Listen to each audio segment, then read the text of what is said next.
Hey everyone, and welcome back to the channel. Today we're diving into a topic that is becoming more and more relevant in our super connected world, the psychology of people who do and post on social media.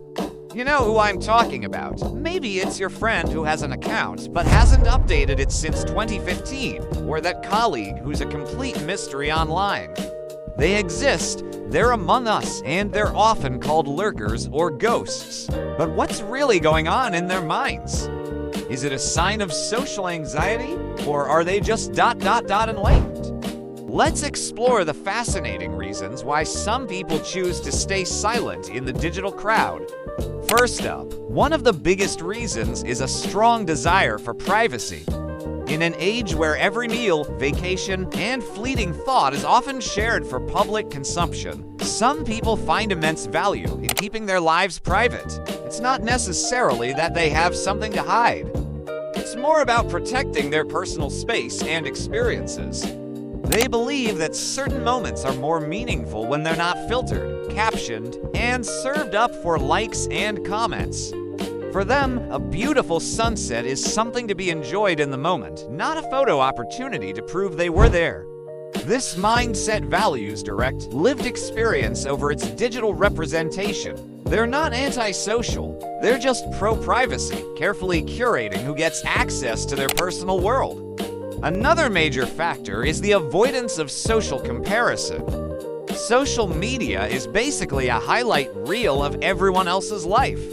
We see the promotions, the engagements, the exotic trips, and the perfect family photos. It's human nature to compare our own lives to these seemingly perfect narratives, and research shows this can lead to feelings of inadequacy, envy, and even depression. People who don't post are often acutely aware of this psychological trap. By opting out of the sharing game, they also opt out of the comparing game. They're not constantly measuring their own successes or failures against a curated, unrealistic standard. This allows them to focus more on their own journey and personal satisfaction, free from the pressure of keeping up with the digital Joneses. It's a conscious choice to protect their mental and emotional well-being. Let's also talk about the mental energy it takes. Maintaining an active social media presence can feel like a part-time job. You have to think of what to post, take the perfect picture, write a witty caption, and then engage with the comments and messages that follow. For some, this whole process is simply exhausting and feels inauthentic. They might see it as a form of performance, where you're constantly curating a version of yourself for an audience. People who don't post often prefer to invest their energy into real-world interactions. They'd rather have a deep, one-on-one conversation over coffee than exchange a few shallow comments online. They value quality over quantity when it comes to social connection, and for them, the digital world just doesn't offer the same depth. Security concerns are another very practical reason. With every post, we're sharing data.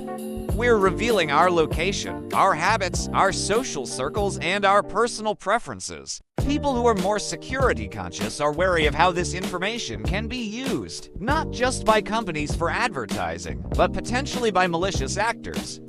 They understand that what you put online can stay there forever, and they're not comfortable with creating a detailed digital footprint that could be exploited. This isn't about paranoia, it's about a calculated assessment of risk. They prefer to keep their personal information offline and under their own control, minimizing their vulnerability in an increasingly digital world. Interestingly, some non-posters are simply highly confident and self-assured individuals who don't need external validation. The like economy is built on our desire for approval. We post something and then eagerly watch the notifications roll in, each one a little hit of dopamine. People who do and post often have a strong sense of self-worth that is tied to online metrics. Their confidence comes from within, from their achievements, relationships, and personal values. They're not looking for a crowd to tell them they're smart, attractive, or successful. They already know their worth, so the urge to broadcast their life for applause just isn't there. It's a quiet confidence that doesn't need a public stage. Then there's the contentment factor. These are people who are genuinely happy and present in their lives. They're not bored, lonely, or seeking distraction, which are common reasons people turn to social media. When you're fully engaged in your work, hobbies, family, and friendships, you might not even think about documenting it. Your life is fulfilling enough as it is. Posting on social media would feel like an interruption, pulling you out of a moment you're genuinely enjoying. They're not judging others who do post. They're just so absorbed in living their life that sharing it online becomes an afterthought or no thought at all. They've found their flow in the real world. Of course, for some, it can be linked to social anxiety. The fear of judgment is powerful. For someone with social anxiety, the idea of putting their thoughts, photos, or life updates out there for everyone to scrutinize can be terrifying. What if no one likes it? What if someone leaves a negative comment? What if people think I'm boring or weird? These fears can be paralyzing, making it much safer to simply observe from the sidelines. For these individuals, lurking isn't a choice of superiority or privacy, but a defense mechanism to protect themselves from potential emotional pain. They still desire connection, but the perceived risk of public sharing is just too high. Another group of non-posters are the minimalists. Digital minimalism is a growing philosophy. It's about being intentional with our use of technology, ensuring it serves our values rather than controls our attention. Digital minimalists see much of social media as noise. They feel it clutters their mind, steals their time, and offers very little in return. So, they consciously decide to declutter their digital lives. They might delete their accounts entirely or just stop contributing, using the platforms only for specific purposes, like staying in touch with family abroad through direct messages. Their silence is a deliberate act of reclaiming their time and focus for things that truly matter to them. Let's not forget the professional angle. Some people work in fields where a public online presence could be a liability. Think of judges, therapists, or undercover investigators. For them, maintaining a low profile is part of their job. They need to maintain objectivity and avoid any personal disclosures that could compromise their work or their safety. Their online silence is a professional necessity. It's a strategic decision to separate their personal and professional lives completely, ensuring one doesn't negatively impact the other. So, as we can see, the reasons for not posting are as varied and complex as the people themselves.